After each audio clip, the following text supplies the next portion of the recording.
15 de agosto de 2023, Rio de Janeiro. No terceiro andar do Arquivo Nacional, a restauradora de imagens históricas Laura Mendes ajustava o foco do scanner de alta resolução pela terceira vez naquela manhã. A fotografia que repousava sob o vidro protetor media apenas 8 por 12 centímetros, montada sobre um cartão rígido amarelado pelo tempo. No verso, uma inscrição em tinta ferrogálica, já quase ilegível. Batalhão de Caçadores, Quartel da Praia Vermelha, 1914. A imagem era comum para os padrões da época. Um jovem soldado em uniforme militar completo, postura ereta, mãos apoiadas sobre o fuzil Mauser, expressão fixa como exigia a longa exposição fotográfica. O estúdio fotográfico havia sido o de Augusto Malta, um dos mais respeitados retratistas do Rio de Janeiro no início do século XX. O negativo original havia se perdido, restando apenas aquela cópia em albumina, doada ao arquivo por uma família que desejava permanecer anônima. Laura havia trabalhado em centenas de restaurações semelhantes. Soldados, senhoras da alta sociedade, crianças em trajes formais, escravizados recém-libertos ainda carregando as marcas da opressão. Cada imagem, um fragmento congelado de um Brasil que já não existia. Mas naquela manhã de inverno, algo a fez pausar. Quando a digitalização atingiu 4.800 dpi e a imagem surgiu no monitor em tamanho ampliado, Laura inclinou-se para a frente. Os olhos do soldado, castanhos, fundos, fixos na lente, pareciam diferentes quando vistos em alta definição. Não era apenas a expressão, havia algo mais. Ela ampliou ainda mais a região ocular e então viu, no reflexo da córnea direita, quase imperceptível na fotografia original, mas inegavelmente presente na ampliação digital, havia uma forma, uma silhueta humana, pequena, distorcida pela curvatura do olho, mas claramente visível. Alguém estava atrás do fotógrafo no momento do clique, e essa pessoa não estava apenas observando. Parecia estar gesticulando, talvez gritando. Laura afastou-se da tela. Respirou fundo. Chamou o coordenador do setor de iconografia, Dr. Marcelo Fonseca, um historiador especializado em cultura militar da Primeira República. Ele chegou em silêncio, ajustou os óculos e observou a imagem por longos segundos. "Você está vendo o que eu estou vendo?" perguntou Laura. "Sim, e há mais. Olhe a postura dele, as mãos." Laura voltou os olhos para os dedos do soldado sobre o fuzil. Estavam levemente contraídos, tremendo talvez, capturados no exato instante em que a objetiva fixou a cena. Não era a pose rígida e controlada de um retrato militar formal. Era tensão. Dr. Fonseca ampliou ainda mais a imagem. Focou agora no fundo da fotografia, no canto superior esquerdo. Ali, quase fundido ao tecido do pano de fundo do estúdio, havia uma leve distorção na textura. Parecia uma sombra. Mas sombras não deveriam existir em estúdios fotográficos profissionais da época, onde a iluminação era meticulosamente controlada. "Precisamos descobrir quem era esse soldado", disse Dr. Fonseca, a voz baixa, mas firme. "E o que realmente aconteceu naquele estúdio em 1914. Laura assentiu. Salvou a imagem digitalizada em formato TIFF, criou uma pasta específica no servidor do arquivo e começou a anotar no caderno de campo data provável, estúdio, características físicas do retratado, anomalias visuais detectadas. A investigação havia começado. Naquele momento, nem Laura nem Dr. Fonseca imaginavam que aquela fotografia de um soldado anônimo os levaria a desenterrar registros judiciais esquecidos, relatórios militares censurados e uma carta jamais enviada que revelaria a verdade sobre um dos episódios mais silenciados da história militar brasileira do início do século XX. Para compreender a fotografia e o mistério que ela ocultava, era necessário mergulhar no Brasil de 1914, Um país ainda jovem como república, marcado por profundas contradições sociais, tensões políticas e uma elite militar em busca de modernização e controle. A Primeira República, proclamada em 1889, ainda navegava suas águas turbulentas. O regime oligárquico alternava o poder entre São Paulo e Minas Gerais, na chamada política do café com leite. Mas por baixo dessa aparente estabilidade ferviam insatisfações. A população pobre, composta em sua maioria por negros recém-libertos da escravidão, abolida apenas em 1888, imigrantes europeus em busca de sobrevivência e trabalhadores urbanos sem direitos, vivia em condições de extrema precariedade.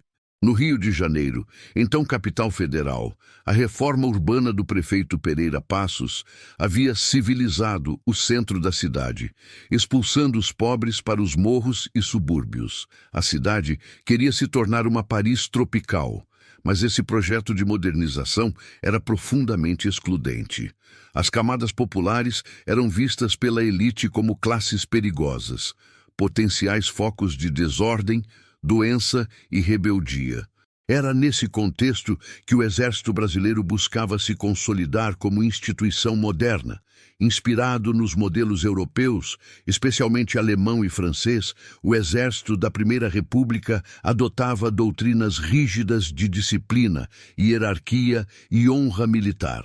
O serviço militar obrigatório, instituído oficialmente em 1908, ainda era aplicado de forma irregular e frequentemente recaía sobre os mais pobres.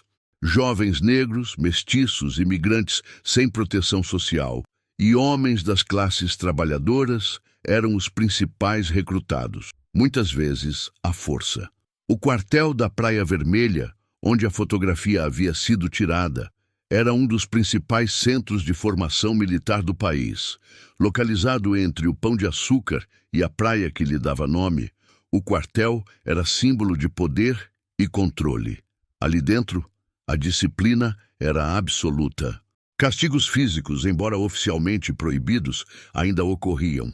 A hierarquia era inabalável. A desobediência, impensável. Mas 1914 também foi um ano de tensões internas. Embora o Brasil tenha permanecido neutro até 1917 na Primeira Guerra Mundial, que eclodia na Europa, o conflito internacional repercutia nos quartéis. Havia debates sobre modernização, alianças, papel do exército na sociedade. E havia também pressões internas. Soldados insatisfeitos com as condições de vida, oficiais divididos entre tradição e reforma, e uma crescente desconfiança em relação aos elementos indesejáveis que ingressavam nas fileiras militares. Os estúdios fotográficos, como o de Augusto Malta, eram espaços de representação social. Ter um retrato profissional significava status, identidade, reconhecimento. Para um soldado pobre, ser fotografado em uniforme completo era um raro momento de dignidade visual, uma imagem que ele poderia enviar à família, guardar como prova de seu pertencimento a uma instituição respeitada. Mas o processo fotográfico da época também impunha limitações. As câmeras usavam placas de vidro sensibilizadas com brometo de prata, exigindo longos tempos de exposição, de 10 a 30 segundos, dependendo da luz disponível. Durante esse tempo, o retratado devia permanecer absolutamente imóvel. Qualquer movimento resultava em borramento, em fantasmas visuais, em falhas na imagem. E era justamente aí que residia o primeiro enigma da fotografia do soldado. Se a exposição era longa, como o reflexo de uma pessoa gesticulando no fundo do estúdio, poderia ter sido capturado tão nitidamente na córnea dele. E por que o próprio soldado, que deveria estar imóvel, apresentava sinais de tensão muscular nas mãos? A resposta a essas perguntas só poderia ser encontrada nos arquivos. Dr. Marcelo Fonseca começou pelo estúdio. Augusto Malta era um fotógrafo conhecido, mas seus registros pessoais haviam se dispersado após sua morte. Parte do acervo estava na Biblioteca Nacional, outra parte em mãos de colecionadores privados. Fonseca passou 3 semanas percorrendo catálogos digitalizados, listagens de negativos, livros de registro de clientes. Finalmente, encontrou uma entrada. No livro de contas de Malta, referente a março de 1914, havia um registro lacônico. Retrato oficial, Batalhão de Caçadores, soldado J.S., pago pelo Estado. A letra era apressada, quase ilegível, mas as iniciais estavam lá, J.S. Enquanto isso, Laura Mendes mergulhava nos arquivos militares. O arquivo histórico do Exército, em Copacabana, guardava listas de soldados, relatórios de ocorrências, fichas de alistamento. Mas os documentos de 1914 estavam em estado precário, papel acidificado, tinta desbotada, páginas soltas. Era um trabalho de paciência. Após dias de busca, Laura localizou uma ficha de alistamento que correspondia às iniciais e ao ano. João da Silva, nascido em 1895, natural de Vassouras, Rio de Janeiro. Alistado compulsoriamente em fevereiro de 1914, Batalhão de Caçadores, 3ª Companhia, cor, parda, profissão anterior, lavrador. A ficha era básica, mas revelava muito. João da Silva era um jovem negro, filho de ex-escravizados, recrutado à força em uma das incursões militares que percorriam o interior do estado em busca de homens para preencher as cotas do exército. Provavelmente analfabeto, sem recursos, sem proteção social. Um homem invisível na sociedade da época. Mas por que alguém pagaria por um retrato oficial dele? Dr. Fonseca voltou aos registros de Malta. Descobriu algo importante. Em março de 1914, o estúdio havia recebido uma encomenda oficial do Ministério da Guerra para fotografar soldados exemplares que seriam usados em material de propaganda do Exército.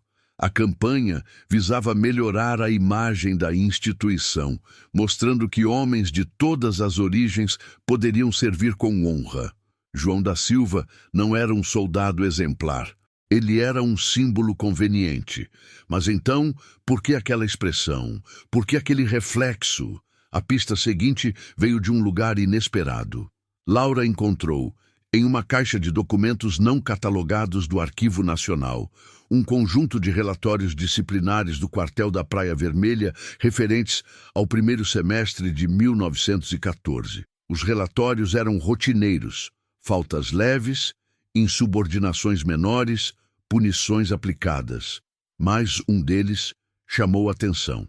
Relatório de 18 de março de 1914. Soldado João da Silva. Acusação: resistência à ordem superior. Punição: solitária, 3 dias. Observação: comportamento alterado, necessário acompanhamento. 3 dias depois desse relatório, João da Silva havia sido fotografado no estúdio de Augusto Malta. Laura e Dr. Fonseca se entreolharam. A cronologia começava a fazer sentido. Mas o que havia acontecido exatamente? O que significava comportamento alterado? A resposta estava enterrada em outro arquivo. Dr. Fonseca localizou, na Biblioteca Nacional, um pequeno recorte de jornal do Correio da Manhã, datado de 22 de março de 1914. A nota era discreta, escondida na seção de ocorrências policiais. Incidente no quartel da Praia Vermelha. Um soldado do Batalhão de Caçadores teria sofrido colapso nervoso durante sessão fotográfica. Autoridades militares negam irregularidades. Caso sob investigação interna, a palavra colapso nervoso era um eufemismo comum na imprensa da época. Podia significar qualquer coisa: surto psicótico, crise emocional, reação a maus tratos, mas confirmava que algo havia acontecido no estúdio de Malta, algo grave o suficiente para vazar para a imprensa, ainda que de forma minimizada. Laura ampliou novamente a fotografia. Focou no reflexo na córnea de João da Silva. A figura humana, agora sob análise forense digital, revelava mais detalhes. Parecia ser um homem de uniforme militar, mas não na postura formal de um oficial. Estava em movimento, braços erguidos. Não era uma pose, era uma ação. Dr. Fonseca mergulhou nos arquivos judiciais. Se houve investigação interna, deveria haver registros. E, finalmente, em uma caixa empoeirada no Arquivo Geral da Justiça Militar, ele encontrou o processo N.347, 1914. Natureza: averiguação de conduta militar. Envolvidos: soldado João da Silva, sargento Antônio Ferreira Lima. Status: arquivado sem julgamento. O processo continha depoimentos, relatórios médicos e uma carta. Era essa carta que mudaria tudo. A carta estava dobrada dentro do processo judicial, presa por um clipe enferrujado. O papel era barato, do tipo usado em cadernos de campanha militar. A caligrafia era trêmula, irregular, com palavras riscadas e reescritas. Não havia destinatário identificado, não havia data, mas a assinatura no final era clara: João da Silva. Dr. Fonseca fotografou cada página com cuidado. De volta ao laboratório do Arquivo Nacional, Laura e ele leram juntos, em silêncio, o testemunho de um homem que a história havia tentado apagar. A carta começava assim: eu não sei escrever direito, mas preciso deixar isso escrito antes que me esqueçam de vez. Antes que digam que eu fiquei louco. Eu não fiquei louco. Eu só não aguentei mais ficar calado. João relatava sua vida antes do exército. Trabalho na roça, família pobre, promessa de que o serviço militar lhe daria comida e dignidade. Mas a realidade no quartel era outra. Ele descrevia castigos físicos disfarçados de exercícios disciplinares, humilhações cotidianas, o tratamento diferenciado que os soldados negros e pobres recebiam dos oficiais. Mas o trecho mais importante da carta vinha a seguir. No dia que me levaram para tirar a fotografia, eu achei que ia ser um dia bom. Me deram um uniforme limpo, lustrei as botas. O sargento disse que ia ser para um jornal, para mostrar que o exército era para todos. Mas quando cheguei no estúdio, o sargento Ferreira Lima estava lá. Ele não precisava estar. Ele foi só para me vigiar, para ter certeza de que eu não ia falar nada. Porque dias antes eu tinha visto o que ele fez com o soldado Mariano. Vi ele bater até o menino desmaiar. Vi e não falei, porque quem fala desaparece. Mas o sargento sabia que eu vi. E ele ficou lá atrás do fotógrafo, me olhando, me avisando. Quando o fotógrafo mandou eu olhar para a câmera, eu olhei, mas eu via o sargento no reflexo. Eu via ele fazer assim. Aqui havia um desenho tosco de um homem com o dedo indicador sobre a garganta, e eu entendi. Se eu abrisse a boca, eu morria. Aí eu não aguentei. Eu só não aguentei mais. A carta terminava abruptamente. Disseram que eu desmaiei. Disseram que eu gritei. Não lembro. Só lembro do olho dele, do sargento, me olhando, me avisando. Agora estou aqui trancado e disseram que vou ser dispensado por inaptidão. Mas não é inaptidão, é medo. Medo de sumir como o Mariano sumiu. Dr. Fonseca virou a última página. Havia uma anotação oficial, escrita por outro punho, em tinta diferente. Soldado João da Silva, dispensado do serviço militar em 30 de março de 1914 por instabilidade psíquica. Processo arquivado, sem necessidade de investigação complementar. Laura sentiu um aperto no peito. Perguntou: e o soldado Mariano? Ele aparece em algum registro? Dr. Fonseca já havia pesquisado. Encontrou apenas uma ficha lacônica. Soldado José Mariano dos Santos, desertor. Procurado desde fevereiro de 1914. Paradeiro desconhecido. Não havia processo criminal, não havia corpo, não havia nada. Apenas uma acusação de deserção. O crime militar mais comum usado para encobrir desaparecimentos e mortes não oficiais.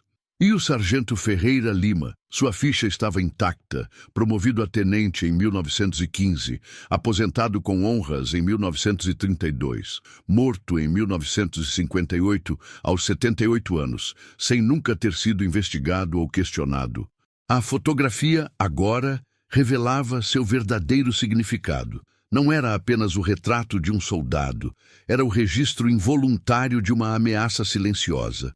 O reflexo na córnea de João da Silva era a última evidência visual de um sistema que operava através do medo, da violência oculta, do silenciamento institucional.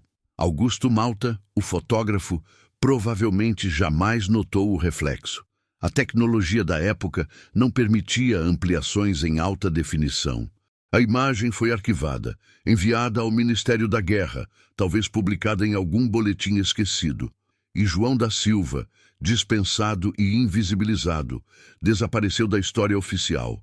Até agora, Laura Mendes imprimiu a fotografia restaurada em tamanho grande e a fixou na parede do laboratório. Ao lado, colocou a carta de João da Silva, protegida por uma capa de acetato. Doutor. Marcelo Fonseca organizou todos os documentos encontrados. Relatórios militares, registros judiciais, recortes de jornal, fichas de alistamento, em uma pasta que recebeu o nome Caso João da Silva, Quartel da Praia Vermelha, 1914. A história foi apresentada em um seminário de História Militar na Universidade Federal do Rio de Janeiro. Historiadores, pesquisadores, ativistas de direitos humanos e descendentes de soldados negros da Primeira República compareceram. A repercussão foi imediata. O que tornava o caso de João da Silva tão poderoso não era apenas a violência que ele revelava. Essa, infelizmente, era conhecida e documentada em outras fontes. O que tornava o caso único era a evidência visual. Pela primeira vez, uma fotografia da época mostrava, ainda que de forma oblíqua e involuntária, o mecanismo do silenciamento. O reflexo na córnea era uma metáfora literal. O soldado negro via a ameaça, mas não podia falar. E essa ameaça ficou registrada, invisível a olho nu, mas presente. Laura e Dr. Fonseca trabalharam com a equipe jurídica do Ministério Público Federal para tentar localizar descendentes de João da Silva.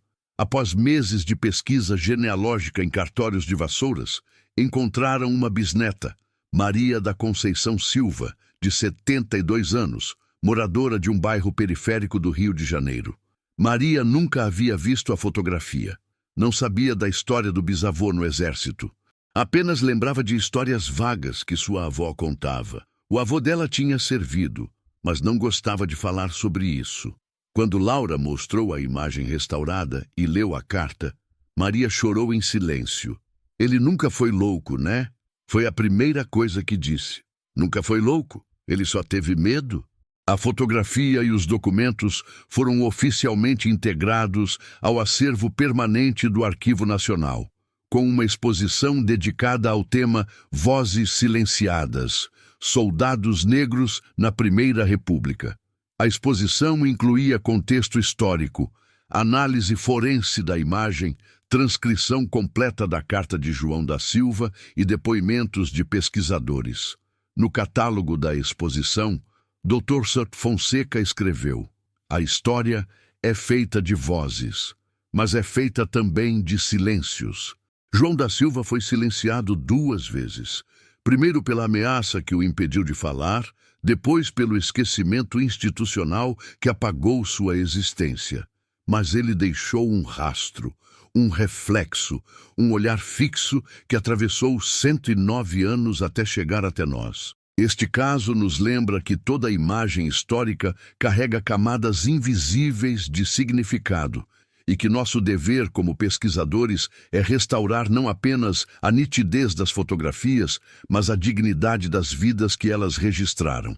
Laura, por sua vez, passou a usar o caso de João da Silva em suas palestras sobre restauração digital e história visual. Ela enfatizava que tecnologia não é neutra, é uma ferramenta de justiça. Sem a digitalização em alta resolução, o reflexo jamais teria sido visto. Sem a ampliação forense, a expressão de medo no rosto de João teria permanecido invisível. Toda fotografia antiga é um arquivo em aberto, dizia Laura em suas palestras. Nunca sabemos o que ainda podemos encontrar. Por isso, restaurar imagens não é apenas preservar o passado, é dar voz a quem foi silenciado. Maria da Conceição Silva, a bisneta, visitou a exposição acompanhada de seus filhos e netos. Ficou longos minutos diante da fotografia ampliada de João da Silva. Depois, pediu uma cópia para levar para casa. Ele vai ficar na parede da sala, disse, para todo mundo ver, para ninguém esquecer. E foi assim que João da Silva, o jovem soldado negro que em 1914 foi fotografado sob ameaça e depois apagado da história oficial, voltou a existir, não como vítima silenciosa, mas como testemunha. Seu olhar fixo, capturado em albumina e prata, atravessou um século inteiro para nos lembrar de que toda imagem guarda uma história e que toda história merece ser contada. O reflexo na córnea era pequeno, quase imperceptível, mas era real. E agora, finalmente, havia sido visto.